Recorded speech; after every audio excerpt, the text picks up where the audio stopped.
And just like that, ladies and gentlemen, the regular season has concluded on this calendar year, and we are headed to the playoffs. So, we got a remote pod coming at you today where Jack and I are going to give you all of our postseason predictions, previewing each of the matchups that we have, not only in this first round, but also looking forward as we make our predictions throughout the bracket. After that, we're going to have Stats Sean on to give an analysis on the matchups as well, providing a little bit of statistical data as to why he thinks certain teams will come out on top. And of course, to kick things off, Jack and I are going to update you guys on the Waffle House bet, which has now concluded, and we are awaiting a punishment for the loser, or should I say losers. So, fun update there. And don't go anywhere and enjoy. This is the Pipe It Up podcast, and cue the intro.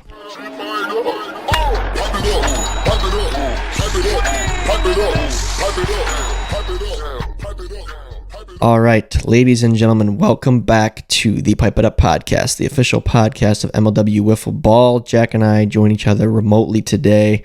Virtual pod, not ideal, but making it happen. Honestly, a miracle we're even getting this in right now. It almost didn't happen. Yeah, it was a long day for Tom at work. I was getting updates throughout the day.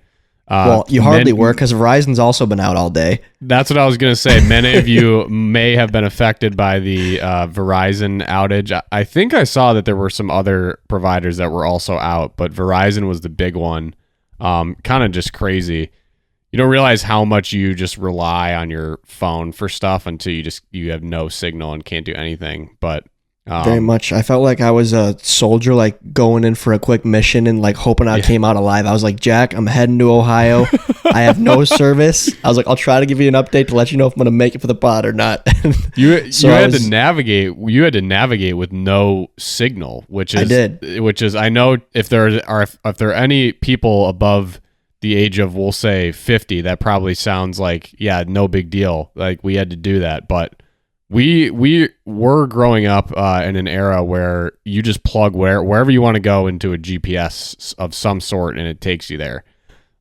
So not having that, I'm proud of you, Tom. I'm proud of you. That's no small feat. No, luckily it was like 70 miles on one freeway, and then I had to make two turns. So I just memorized those two turns and then got it done. Good job. Hectic day in the world. No service. Definitely. Not Verizon's day. Verizon was not seeing the field well today. Talk about a whiff. We'll talk about a whiff. Whiff of the week goes to Verizon Wireless. Whiff of the week. Congrats, Verizon. You took my throne. But we made it through. Made it back for the pod against all odds with about 5 minutes to spare. And first things first, guys. The Preds won the series 2 out of 3 against the Eagles. Yep. So you know what that means. The Waffle House bet concluded 25-25. A dead tie. Unbelievable. And can you believe it? Asterisk, Jack, because remember that Mallard's Eagles series, that might have cost you and saved me. Yeah, but I think it did. I'm not mad about that's it. Okay. I'm not mad about it. It's fine. I saw, first of all, credit to you guys. We mentioned that we wanted you guys to get in the comments in the video, promote the Waffle House challenge, promote Pipe It Up. You guys did a great job. Honestly, were they loud? I didn't check the comments because I had you do it today. Great job. You got to look through the comments. I would say it seemed like almost every third at least was a Pipe It Up comment. Oh my gosh, that's awesome. It was fantastic. You guys crushed it. A lot of great comments about the Waffle House challenge. I saw one that said, it's just about the perfect way for this challenge to tie. That just how it went and the back and forth swings, the leads that came down to the wire, and yeah, it's pretty iconic here that we're gonna end up both eating waffles in a Waffle House. I think the silver lining here is we'll probably get out of there a little bit earlier than maybe one of us expected to. But now we're both being punished. So yeah, look at I'm seeing all of them. This William Blake, big waffle implications. Jack and Tom both going to be eating waffles. Yep. Big implications. All the waffles are on the line. Jack and Tom are going to choke on a lot of waffles. It was pretty funny too, because obviously the series itself was meaningless. So like that for was some, like not for us. Not for us. It was like a perfect storm where there weren't really a lot. There wasn't a lot to comment on. I mean, you had Cratch just going berserker mode. and I mean, continuing to do what he's done all year. But like the series itself, didn't really have a lot on the line, so the comments weren't too crazy. So it was a perfect spotlight here for Pipe It Up and the Waffle House challenge. So good job, guys. Appreciate the love. Yeah. Well done. You guys. We gave you guys a task and you guys delivered. I just scrolled through and saw real quick. So here's the deal, folks. Jack and I talked this over when we realized what the reality was, and we're like, how do we play this? What do we do? And this was my philosophy, and Jack kind of agreed. But as you guys know, and I've talked about how it's like, I was looking forward to like giving this a shot just to see how many waffles I could eat, because I'm a weirdo. I'm a sicko like that, and I was like, I want to see how many I can put away.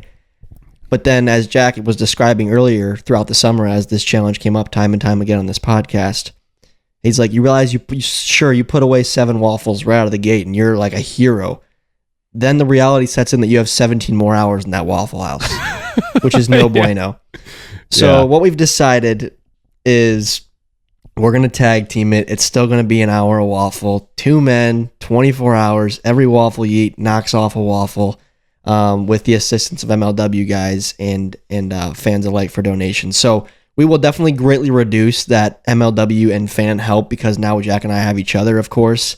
Yep. But you're going to get both of us choking down waffles at the end of the day. So say we put down, 6 each. That's still 12 hours Jack and I are putting into the Waffle House. It's still bad.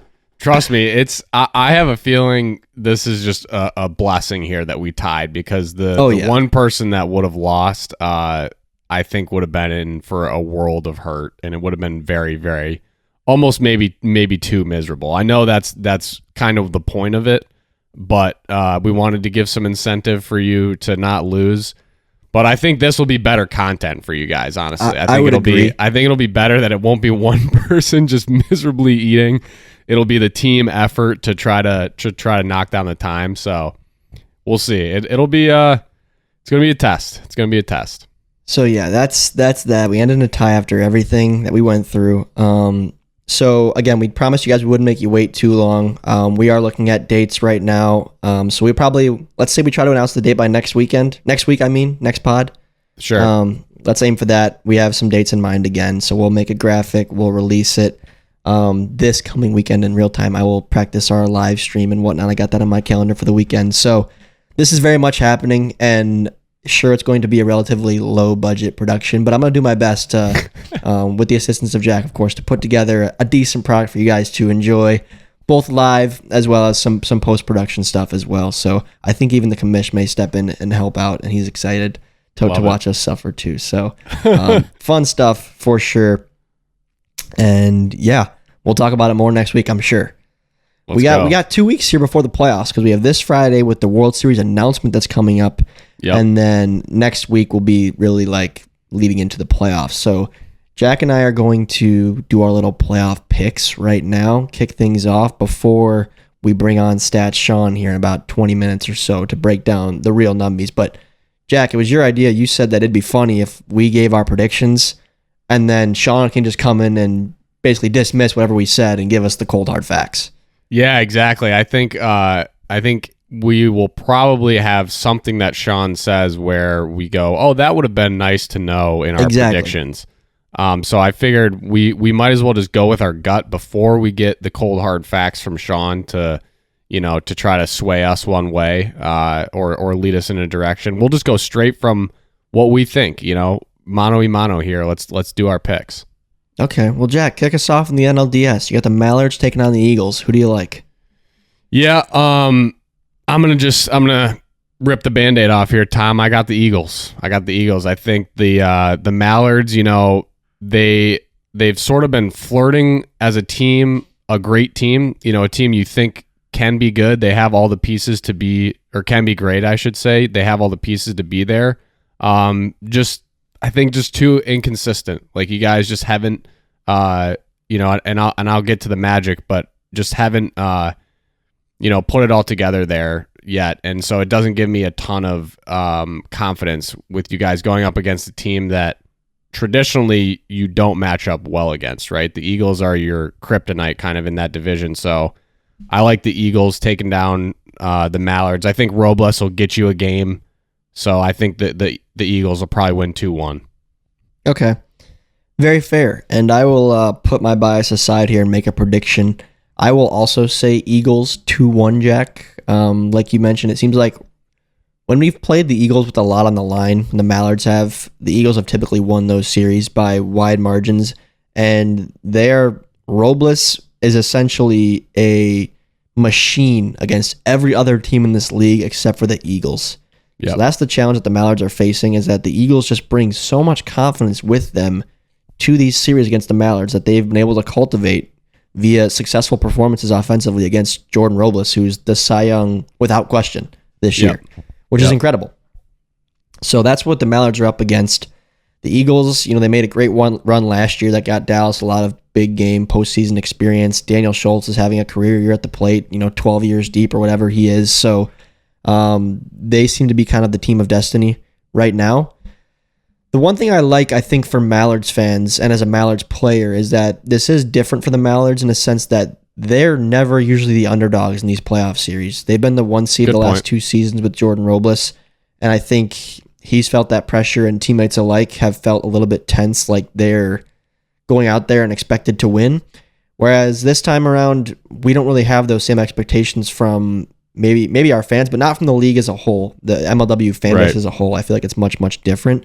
So I think that could actually play into the Mallards' favor a little bit, going out there and being a little less gun shy and really just giving it your all and leaving it all on the field. You have nothing to lose. You're the underdog stepping into this series. The offense has been quiet all year, but did click well against the Cobras in that last regular season matchup. So, it's all about getting hot at the right time, and I feel like this is now the player and manager speaking in me. I feel like we haven't really found our stride yet this year, whereas other years we totally have. And have hit that mid-season where I'm like, nobody can touch us right now. Right. So you never know, man. Every day in the Meadows you step out there, anything can happen. And I'm really hoping, because of our preparation, we did some team Zoom meetings and practices. Like, I'm hoping that we go out there and we just play our best ball, and it all of a sudden it clicks for us after this whole season of kind of playing subpar wiffle ball, despite our record's mediocre, but to where my expectations were preseason, it's 2 or 3 games worse than I thought we'd be. So I like that for us, but again, biases aside, I think the Eagles have just they've been a very well-rounded squad now for 2, maybe even 3 years, and they're just experienced. Dallas is a veteran now. It just seems like they are the team to beat in the National League, despite even the D-backs winning the 1 seed. I'm kind of, I guess, favoring at my next pick, but I like the Eagles, so that's who I'm going with, 2-1. Yeah, I think, this last video obviously doesn't show what the Eagles are fully capable of. I think they are the best team top to bottom in the league, so I like them in the first round there. I don't know if you want to transition and go ALDS. Yeah, let's do that. Let's go kind of upload order here. Can I kick us off, Jack? Is that cool? Let's do it. Yeah, go ahead. Magic, it's only right. I gave you the pick against my team first. Yeah, now you get, Truthfully, this ALDS I had to think about more than any other series in my entire postseason bracket, because you throw, again, it's the playoffs, you got to throw everything out the window and just look at these 2 squads and the momentum they built up and how they played all season. And a huge part of me wants to take the Cobras, which if I would have heard myself say that sentence 4 months ago, I would have been like, the Cobras to go to the ALCS? Are you kidding me? A huge part of me wants to take those guys, but I think what really brought me back to the Magic, Jack, was watching your performance in Chicago in front of the crowd. That made me really see that the shades of the 2023 Magic are still there, and Grant is still kind of that guy. So given that, and given that the Cobra season has been so weird, it's almost like somewhere this train's got to end, and I think it ends here in the ALDS. So I'm actually going to take Magic 2-0 in this one. I think the Cobras are going to come out a little flat, and the Magic are, I think, the Cobras will get down early, and then, Drew is a very emotional guy. I know Andy gets emotional and frustrated. I just think you guys will get on him quick, and then that'll be that in this one. Yeah. This is going to come off, I hope this doesn't come off hypocritical, because basically what I said about the Mallards and why I picked against the Mallards, I'm going to basically flip that on its head in terms of why I'm going to pick the Magic. The Magic, also similar to the Mallards, have been, call it inconsistent throughout the year, our hitting has been pretty subpar. We've had flashes in certain series, and Grant's obviously when he gets pitched to, he's as effective as anybody in the league. That being said, I've seen managing this team the times when we do rise to the occasion, and last year our World Series run was, pun intended, magical in a lot of ways. But just if you really look back at that series against the Eagles, I mean, the probability of us coming back and defeating those guys after down 2-0, it was a very small chance, obviously, slim to almost none. But all it really took was a one guy really to step up. I mean, AJ Ackerman pretty much just put the team on his back, and I shouldn't say one guy, obviously it was the full team, but you had great pitching from RJ, which we really have had all year. He's been a very solid pitcher. He doesn't have like the stats that he had last year, but he's good enough to win these games. We just haven't given him the run support. So it's almost like our hitting is in such a interesting spot that we have to bounce back. Like there's got to be some upward regression to the mean of the ability of the hitters on the Magic. That being said, the Cobras are scrappy. I don't think we'll sweep them. I think they'll be really close games. I think the run differential in the series will be, less than 5 runs probably in the total series. It'll be a close series, and I think it'll probably go 3 games. But I do still have confidence in the Magic. I think we have a better bullpen than the Cobras. I think they have the advantage on the hitting aspect. But I think having the bullpen, in the postseason with the inning restrictions off, I think that makes a big difference. Like we could just roll RJ all 3 games if we had to. I think that gives us a big advantage. So I'm taking the Magic. I think a lot of people honestly will probably pick the Cobras. And I might be slightly biased just with the feeling that I get with this team and kind of what we're capable of, but I'm sticking with the pick. All right, fair. Let's head over back to the National League, Jack, in the NLCS. We both have the Eagles taking on the D-backs. Who do you got in that one? Eagles. I know the D-backs are the 1 seed here, but again, I just think top to bottom, the Eagles are the best team. You've got to imagine how badly Dan wants this, how badly Dallas wants this after what we did to them in Atlanta. Like, just I can't imagine that feeling of getting that close and not coming away with it. And I'm not saying that to twist the knife in their stomach a little bit more, but I'm just saying that from a fact. Like they came so close and knew what it took basically to win a championship, and yet still couldn't get it done. So I feel like these guys are just, Dan's playing on another level like we haven't seen him play since in 5 years. This year he's just unbelievable.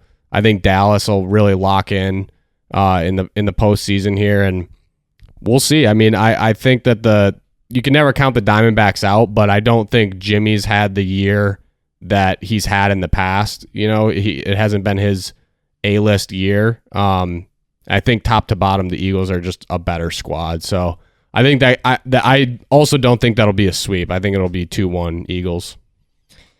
Yeah, this is a tough one. Again, I made these picks back in my notes months ago. We'll put the date in the description or maybe on the screen from PB. But my gut, maybe it's because I just played them more recently than the D-backs, but my gut said Eagles, and they're just so talented offensively, man. I've been out there in right field against those Eagles so many times, and it's just every pitch from Jordan, I'm just holding my breath. Yeah. Where against this D-backs team, I just, I love those guys. This is nothing personal. I just don't feel the same way. I see Jimmy Norp takes fantastic swings and has great at-bats, and, Pishka's a threat too, of course, but like in Miami, for example, it just, Robles was so automatic through that lineup, and the Eagles is just not the case with those guys.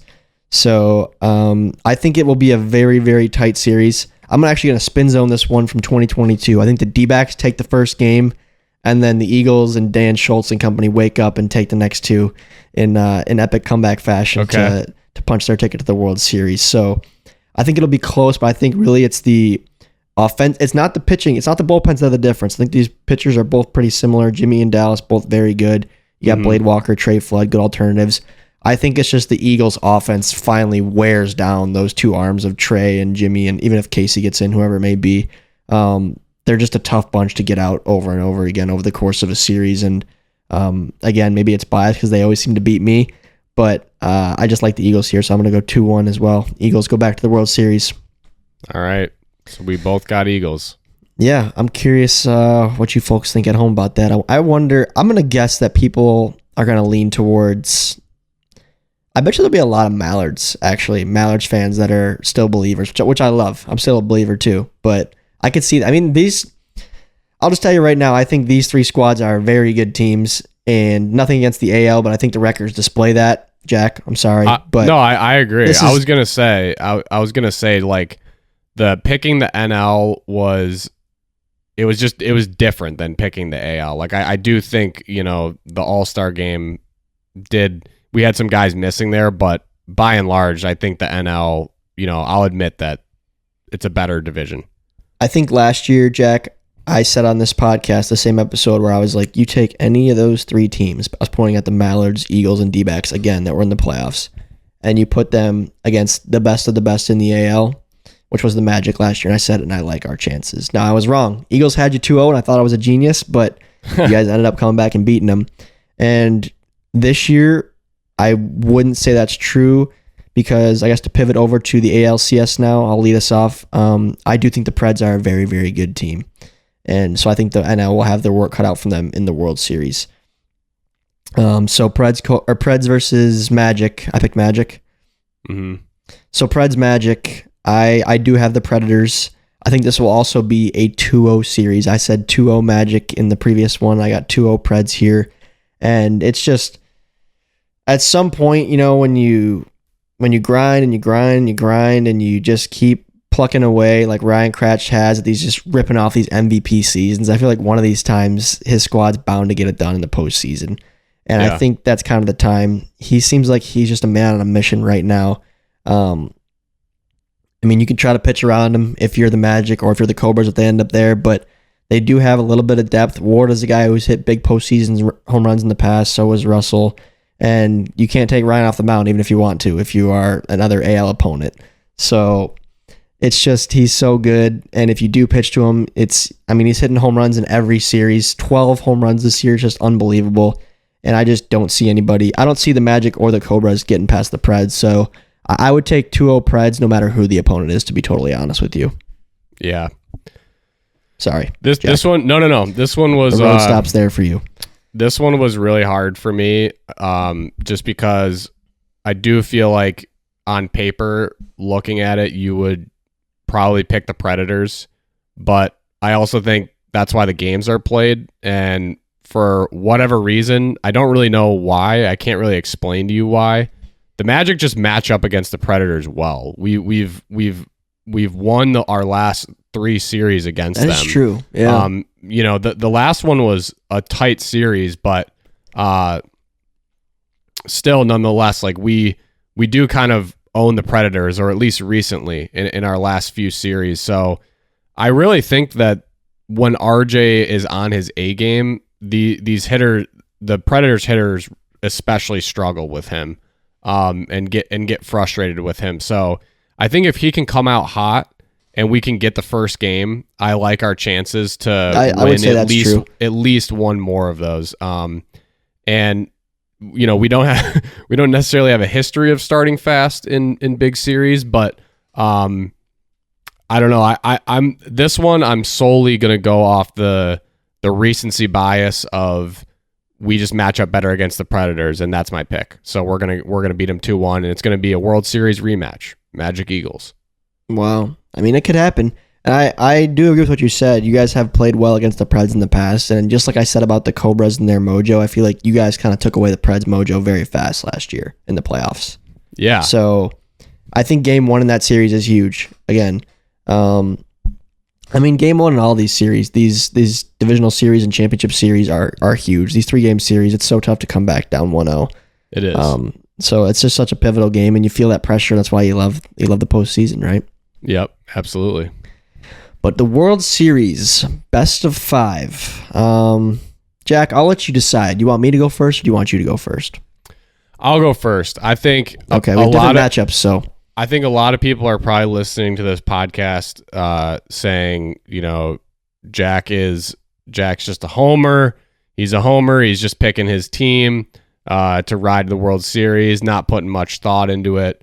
That's not the case. I think that this will be a World Series rematch, and I think this will just be a rivalry that will brew for years to come, and I think the Eagles will actually get this one back. Again, to reiterate what I said, I cannot imagine what it's been like to go through a full season in the minds of, Dan and Dallas and Landon, all those guys, of just how close they came. I think they're a better team than the Magic, and I think when we see them there, they're not going to let that opportunity pass them by. I think they'll make the adjustments that they need to from our last series with them and last World Series with them. And I like the Eagles to take the crown this year. Jack, something to think about. The only team to ever fall 2-0 or fall after being up 2-0 was the Cobras, of course, in 2017, and they didn't return to another World Series until 2022. That's true. That is true. Something maybe I should have considered. But my World Series champs this year is also going to be the Eastern Eagles, folks. A very similar thing to what I said about the Preds finally getting back to the World Series with Ryan. I think that reigns true for the Eastern Eagles and finally getting this ring with the squad they have right now. They really haven't won one in the modern era of MLW. The last time they did, they actually had Ryan Cratch on their roster. They haven't been there since 2019. Or, excuse me, they were there last year. But they're due to win one with just the amount of sheer talent they have, especially on offense. I'll say that again. It's pretty much the same 4 guys we saw last year on offense. Again, they've gotten better. Even Blade Walker's swinging a good bat now. Daniel Schultz is swinging the best bat he's ever had in his career. So I think it'll be tight. I think it'll be a battle again. I'm going to say Eagles win in 4. That's my prediction. Nice. I think Daniel Schultz continues the offensive dominance. He gets a couple home runs in this series. I'm going to say Blade Walker gets a home run in this series. And overall, Dallas gets it done and gets the win. The final win for the Eagles to finally give a ring to the Dallas Allens, the Blade Walkers, the Urgaitis brothers. Guys that have played, just as good as anybody these last several years, but just haven't quite gotten to the top of the mountain yet. I think this is finally their time. So that's that. Put the brackets on the screen, PB. Show them what we got, and feel free to fill out your brackets at home and let us know in the comments who you guys got. There's 6 teams here. All 6 got a shot, of course. I like the NL, but we'll see what happens. So without further ado, let's now bring in Stats Sean to hear his take on this year's postseason squads. Alrighty, folks. Welcoming back our lovely guest, Stats Sean. We love when Sean comes on to help us out here. Nobody better. Gonna be running through some stats here to hopefully lead us through what we think might happen in the playoffs. I think Sean has some predictions for us based on his stats. So, Sean, welcome back, my man. How we doing? I'm pretty good today. Thanks for having me back, guys. I think at some point I should put together a list of players I've been on the podcast more than. I was just going to say that. We've had a lot of recurring guests, but Sean might be number 1. I mean, Jimmy's done it a lot. Schultz. Jimmy's been here a lot, and Dallas has been here a lot. But Dallas has been on a lot.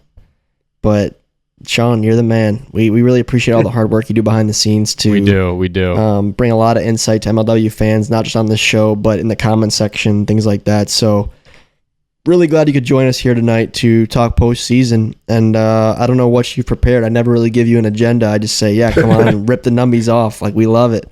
So do you want to let the fans know what you've got in store for us today?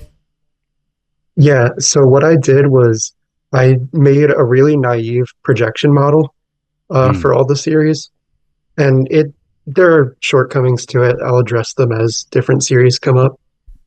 But I figured that would be a good starting point for each series. Just I could give one number up front, like, here's what my model says the odds are here.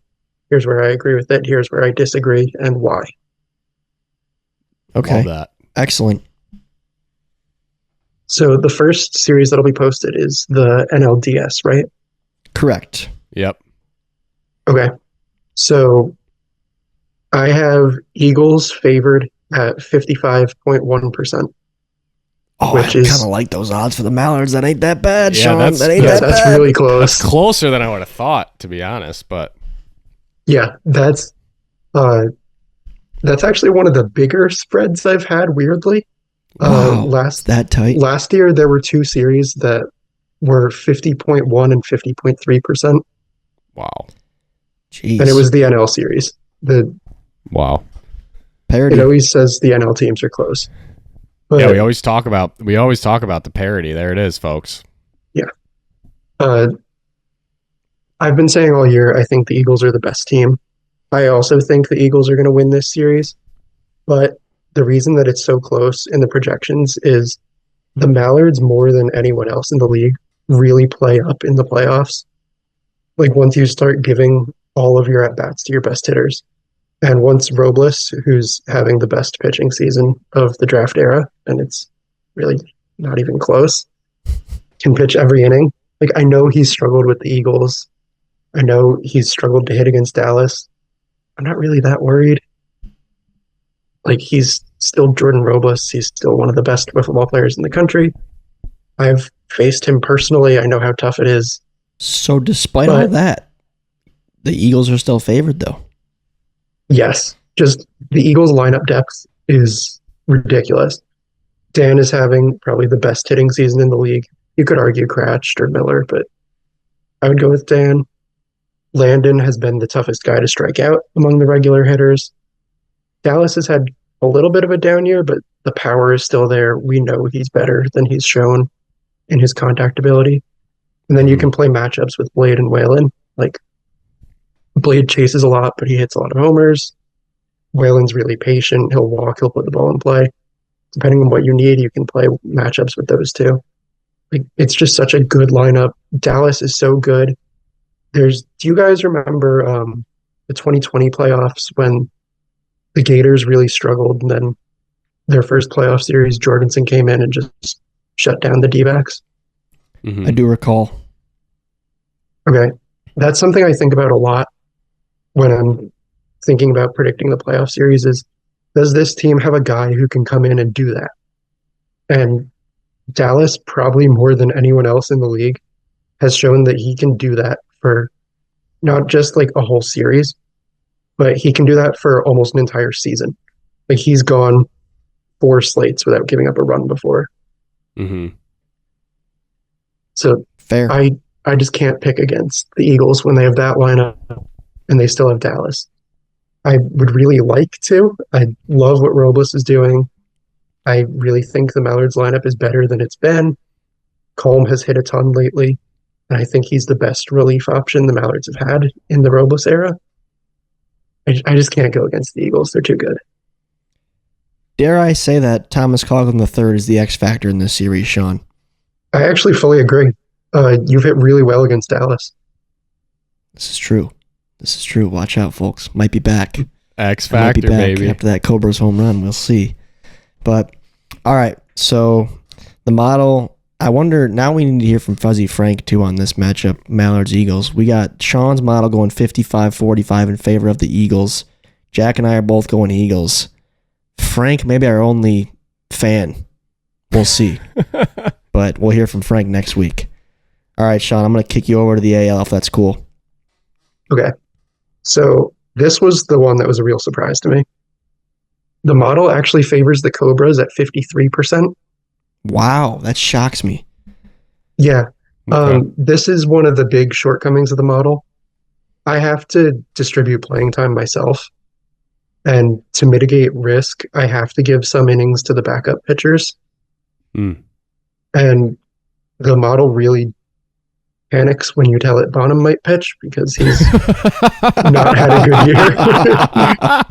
That's a tough one, Bonham. That's a tough straight to That's catch. a great sentence. The model really panics when you tell him Bonham might pitch. Now, how do the Magic fans feel when Oh, Bonham? Do Trevor. they also panic?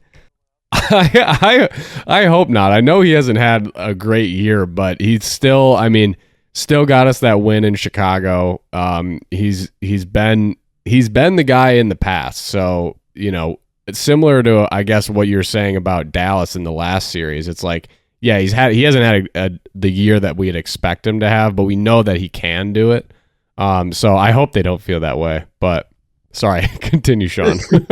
Yeah, that's actually the biggest weakness in the model is it assumes that how you've played this year is how you're going to keep playing. Yeah, yep. Which we've seen in almost probably every MLW postseason that doesn't always It's happen. not true. Yeah. There's always some major surprise. Yeah, you know what Fuzzy Frank can't do, or this naive model here can't do, Jack? This is a term my roommates and I throw around a lot. It's the intangibles. It's the immeasurables of the postseason that brings along with the aura and the hype and the nerves. Yep. Sometimes it's the intangibles that can't be measured that really will make or break a season. Show me a model that had AJ Ackerman as the World Series MVP last year. Show me a model that can go into the mind of Tommy Coughlin after a Dallas Allen home run the previous inning, and then I go out there and get a riser. You can't measure that. Nope, cannot. Yeah, I have the Magic winning. I disagree with the model here. Oh, good man. Interesting. Good man. Yeah, I think that if the Cobras A team is there, they'll take it, but they haven't had a series with their full A lineup this year. Like, I would consider their best lineup Drew, Andy, Zerlag, and Ash with Irwin pitching. And they haven't had a game of that. And there's so many guys on that team that it's tough to schedule all of those guys to be there. Yep. If they can get that group of 5 there, I think they'll win it. If not, RJ's so good, Grant's so good. I like Bonham as a hitter, despite what I said about him as a pitcher. I think Curdy's improved a lot this year. Yep. He's making more contact. Especially he's made a lot of contact on drop balls, which he didn't do a lot in the past. How many hits does the model have Jack Agner getting in the Cobras matches? Is that in the fine print there? Because if the model is only predicting how based on how you've played, I'm guessing it's 0. I don't know if this is an ultimatum. This is more of a challenge to you, Jack. Yeah.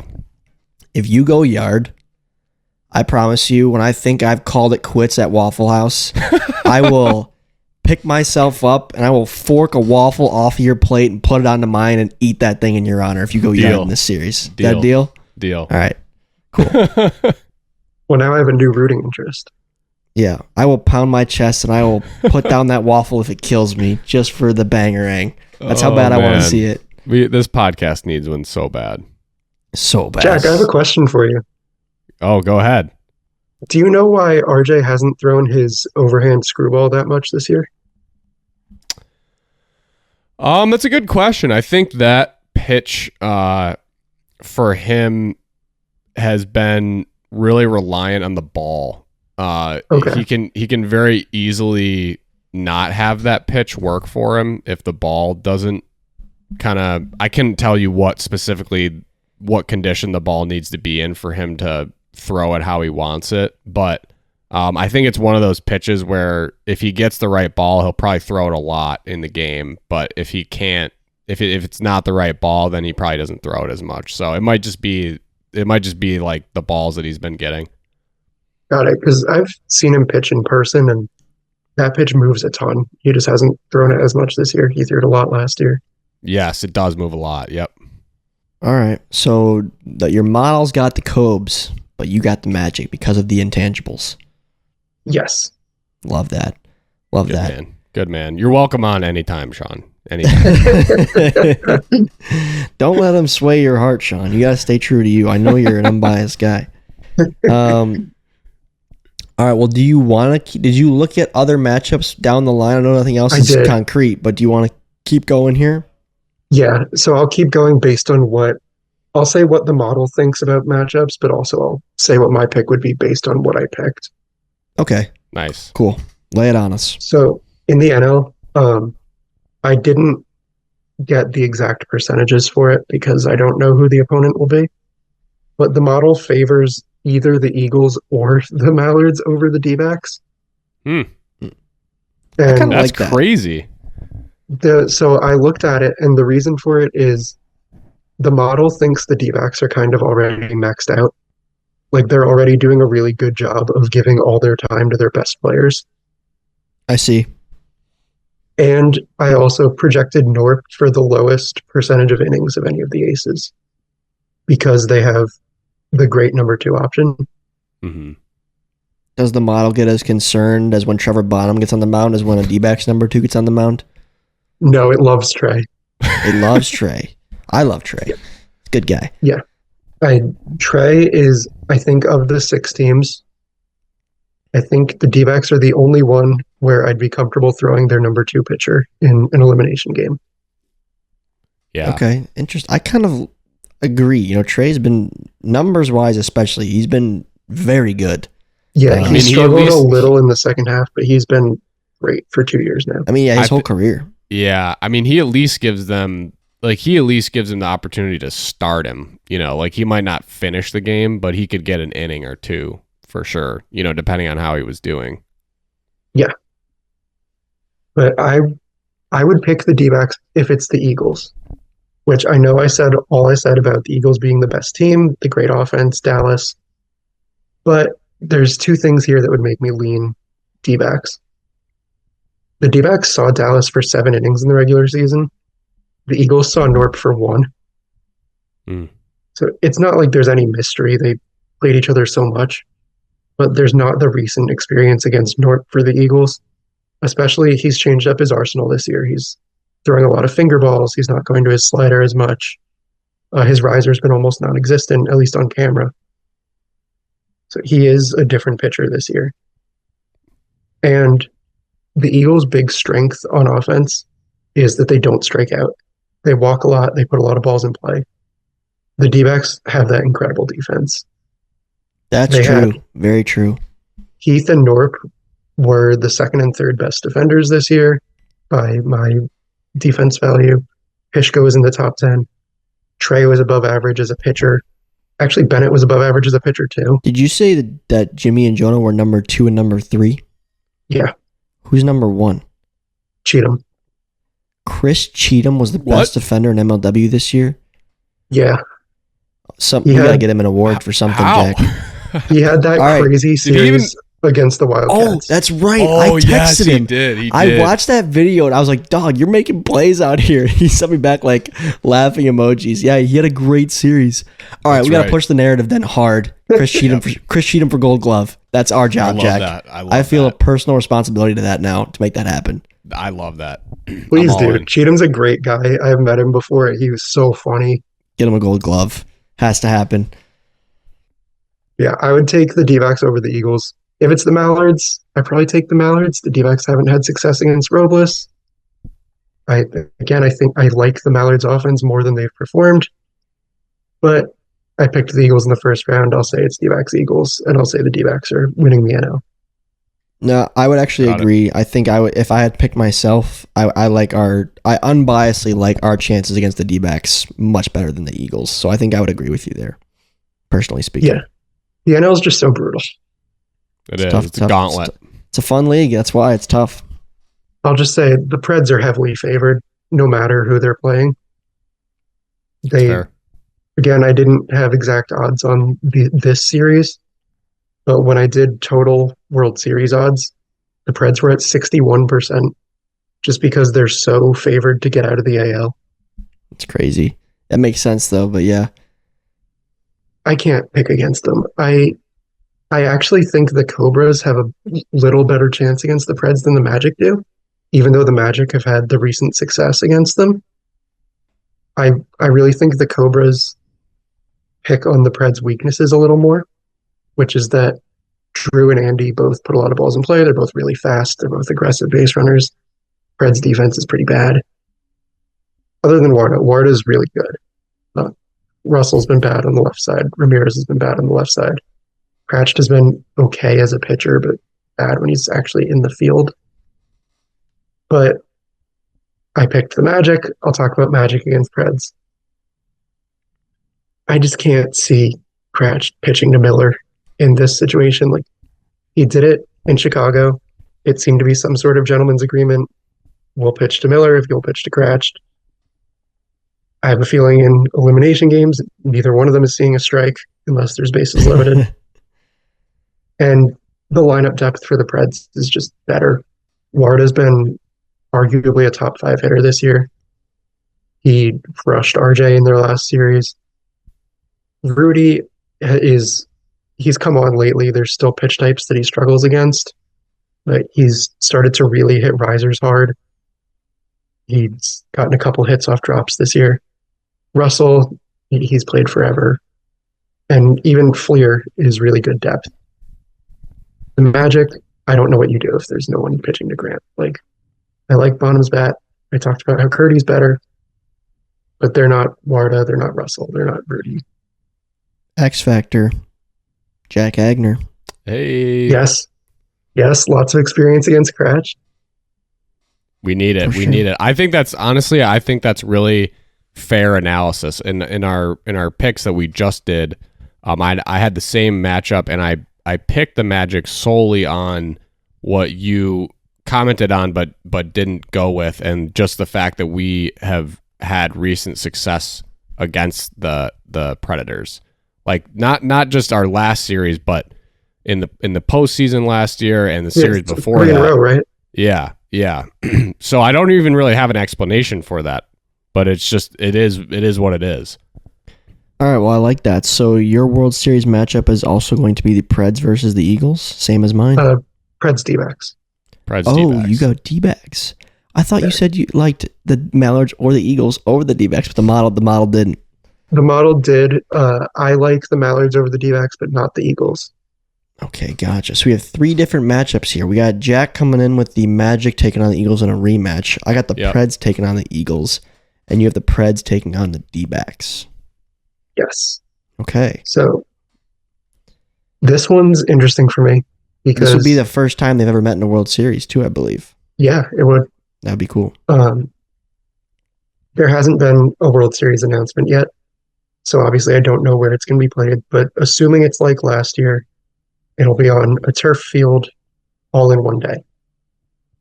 And look at this. You're bringing in this. These are the intangibles I'm talking about that you're thinking about right now. Those both matter in making this pick because I think there are 2 guys in the league who can pitch a 5-game series all in one day, and those 2 guys are Cratch and Robles.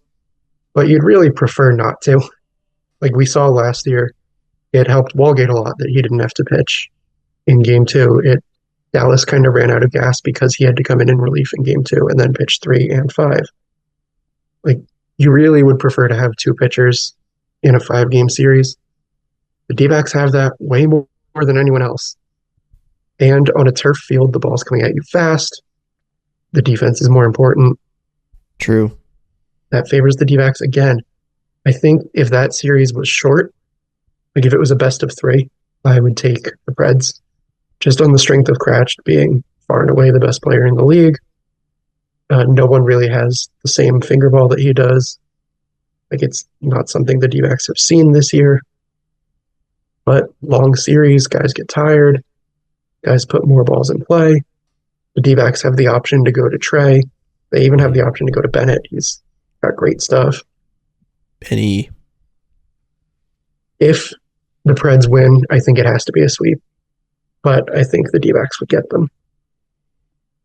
That's such an interesting dynamic. Yeah, it is. But I kind of agree with it because, Cratch, I mean, how many times can Cratch get through that lineup? I mean, they do have some good hitters. What did the model actually say for that matchup, or did you run it for that matchup there? Preds were favored against everyone. Oh, okay. So it thought the Preds were the best team. Got it. Got it. It's interesting. So you have the D-backs as your 2024 MLW champs. I do. Their 3rd title in what would be 5 seasons? Wow. 4 seasons? Be their 3rd in 4 years. They won it in 22. Yeah, 3rd in 4 years. Could call it a dynasty. You can't count out Jimmy Norp, man. He is a competitor. He is clutch. Yeah, he's apparently a great floorball player. Apparently. He's pretty good at a lot of different things. He's a good bowler, I know for a fact. What I couldn't tell you much of anything. I'm better than Jimmy Norp at. I actually did beat him at bowling one time, but that was because it was a home game for me, and it was at my home alley. It was awesome. He's good at all kinds of stuff, but most importantly too, just like his sidekicks, like the Jonah Heaths and whatnot, they always seem to step up in these big series too. Yeah, Like when is so underrated. He's so underrated, and in these series where Jimmy just needs that little bit of help, it seems like he always gets it from his role guys, which is so important in these postseason runs, you know? And Pishka, we know how good he is. He hasn't hit that great this year. We know he's better than that. Yeah. Oh, yeah, he's got the pop. He's got the pop. If he would have been a Mallard like I wanted, I bet you he would have raked this year. Would have been all the difference if he was playing in green. Tommy wants Pishka so bad. I would give my left toe to get Pishka. My left pinky toe. Would you do the Waffle House challenge by yourself for Pishka? Yeah, I would. Watch Jimmy. Jimmy will call me now. Tom, you got a deal. Do it again. The very next day, go back and do it again. So before I hang up, I have a fun question for you guys. Oh, I love fun questions, especially from you, Sean. So my big new thing that I started tracking this year is pitch types. Keeping track of how often guys throw their pitch, like each different pitch, how people are hitting against it. I haven't done it for batters except for when Ballman asked me to. But I have for each pitcher, here's how often they've thrown this pitch, here's what guys are hitting against it. And I convert it to a run value. What do you think the most valuable pitch has been this year? Two seam inside or like screwball or whatever Robles throws. So does location count or just pitch type? No, just pitch type and the guy who throws it. Robles is inside. I would two seam. like to say Robles two seam. Yes. Very good. Robles is two seam, or I have it listed as a finger ball. Yeah. Has been worth 15 runs this year. We know ball. You absolutely do. It's tied with being super drop, which is also 15 runs. Okay. Is there a worst pitch on this list? Yes, there is. Do you want to try to get that one? I do, but I don't know if I can. Is there a minimum innings on this, or is it anybody? Is it the? So the more you throw it, the more. Jack's cracking himself up over there. The more you throw it, the more value you're going to get or lose based on the results against it. Okay, so that means you got to think of a heavy arm. Is it the Trevor Bonham riser that doesn't rise or drop ball that doesn't drop? Hold on. I'm going to say... Bottom's drop. I love you, Trevor. I love you, Trevor. It's -6. I'm going to say that it is... Oh, man. It's going to be a Ballman pitch. Ballman screwball. No, Ballman screwball actually did pretty well. Oh, did it? Wow, I feel like on those rallies he gave ball. Up. I don't know. He got a lot of strikeouts against it. I was thinking Pat maybe too. This one's going to be a big surprise, I think. But it's because almost all of his walks end on this pitch. It's Bean's two seam.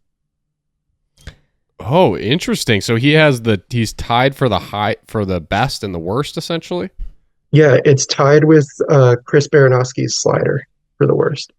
If you like go out a few decimal places, there's no difference. If you think about it in simplistic terms, it really makes sense because we've kind of talked about this with the Gators, Tommy, how being if he has the ball and it's working for him, you're basically screwed. But the way that you can beat him is just by taking walks, like because he will walk enough people.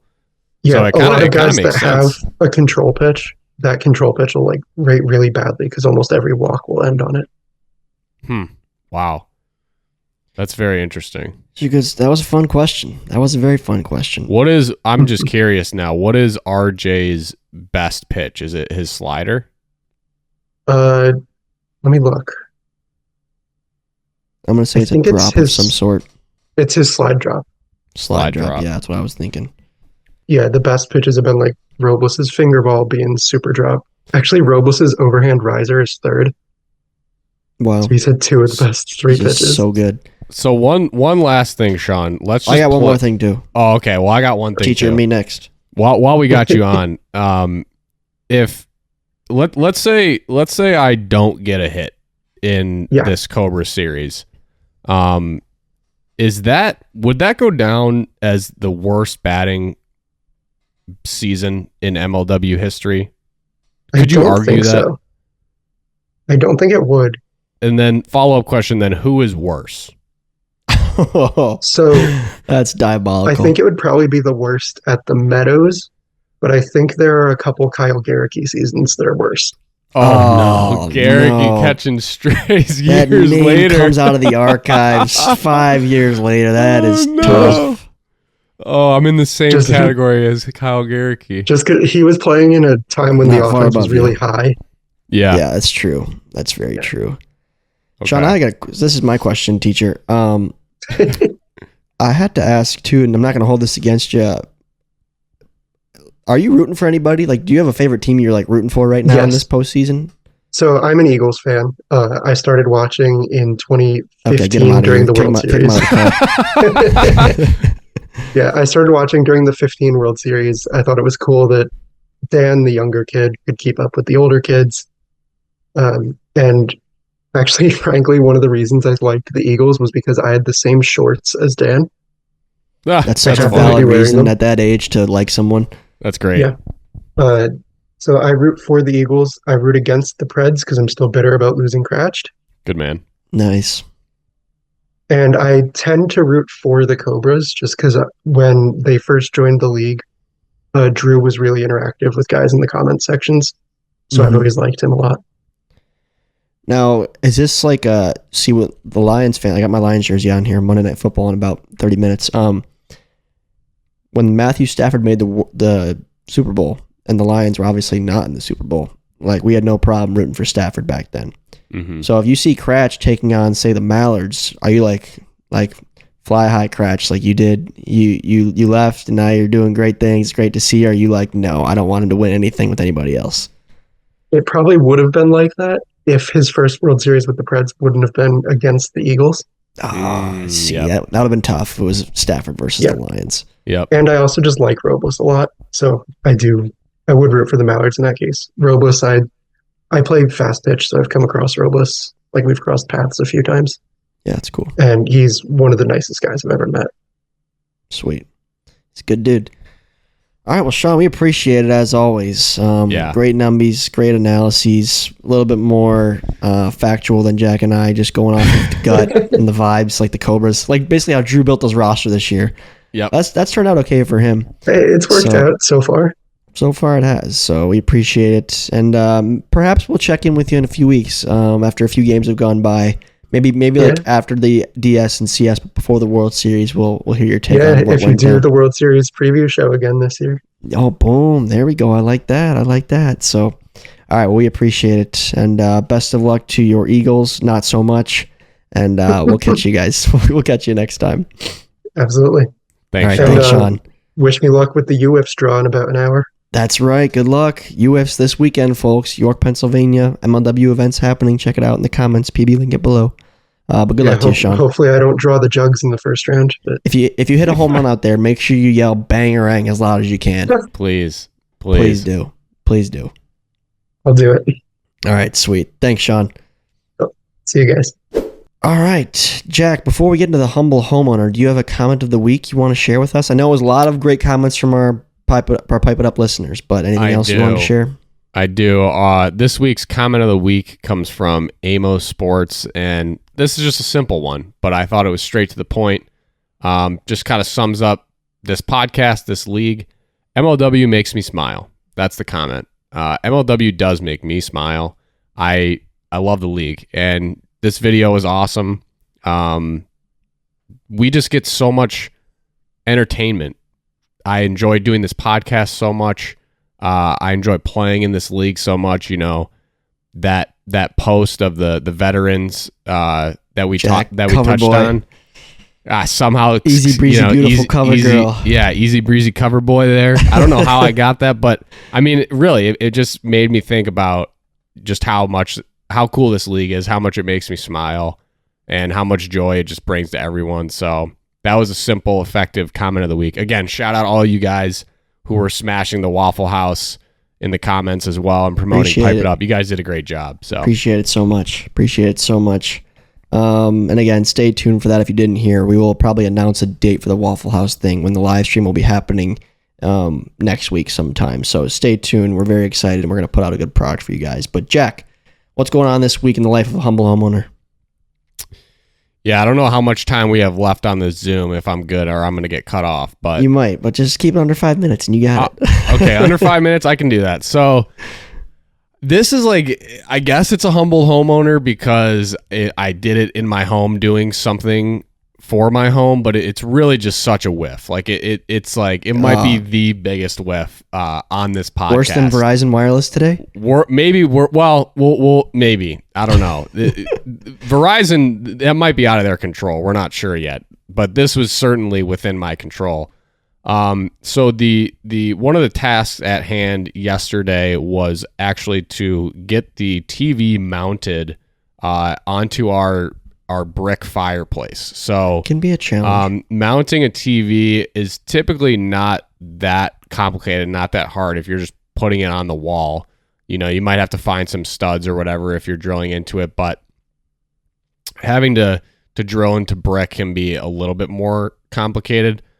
Ultimately, that wasn't really the issue or the problem. The problem was when I had taken the TV off the old stand that it was on. I basically put the TV in a very bad spot. So we don't have any. Our floors are all hardwood, and we don't have any rugs yet. We've yet to order our rugs. So the furniture is kind of like sliding. Like it's not super heavy furniture. So you know, if you could pretty easily just slide it on the ground and move it around. And so I propped the TV up against, like, between like the couch and the ottoman. Mm-hmm. Like it was just a terrible decision. Like just a terrible decision. I even put it there and I was like, you know, I don't really think it was a bad idea. I don't really think that's a great decision, but it was fine. Like it wasn't moving at all. And I was like, this is cool. Like, and then I take the stand off and I turn around to go like grab like the bracket to put on the back, and I just hear the ottoman slide out and just a smash. And I'm like, I don't even want to turn around. I'm like, I already know. Like it fell straight on its face. Straight on its face. So TV is just smashed. Horrible. Like it was like it shattered everywhere. Like the screen's cracked. It didn't shatter everywhere, but it was like I turned it on and it was like you can't watch it. Like it looked like someone basically punched the top middle of the screen. That is like, such a tough one to take, man. Such a whiff. Like it was so bad. And I guess it's just humbling like it's such a silly mistake. Like it's so it's a dumb. humbling moment. I think that fits so idiotic for this segment. So yeah, that was the big whiff of the week. I mean, I don't know if we've had one more just like swing and a miss than that one. That's just, tough. It's pretty bad. So that's tough. Unfortunate. Yeah. That is unfortunate, Jack. And I may lose you here as we wrap up, but I'll wrap up with the audience. So if you want to give them a farewell wave, give them a farewell wave before I lose you. Okay. But I have a call to action for the fans, Jack. Last week we asked you guys to go off in the comments about the Waffle House thing. You guys delivered. So next week, Jack and I will, of course, break down the World Series location after that's announced, whether it's at the Meadows or elsewhere, with fans, without fans, whatever it may be. We'll talk about it real quick, but then someone had messaged me a while back and was like, yo, before the playoffs, it'd be fun to have like a fan on from each team to talk about why they think they'd have a shot in the playoffs this year. So there's 6 teams left in the postseason. I know we got fans of all 6. Please, if you're a fan of one of the 6 teams and would love to come on the podcast and talk about why you think this is the year for your squad, I welcome you with open arms to send me a DM. Let me know you're interested, and I'll try to get 6 people on here to give, a 5-minute pitch next week on the podcast as to why they think this is the year for their team to raise the trophy, whether it's your first time or not for your squad. I think that'd be a fun segment to get all the fans involved, and Jack and I can weigh our opinions on your takes, whether they're hot or cold, and things of that nature. So it should be a lot of fun. So please join us in that endeavor. Please DM just DM the podcast account. It's at Pipe It Up MLW on Instagram.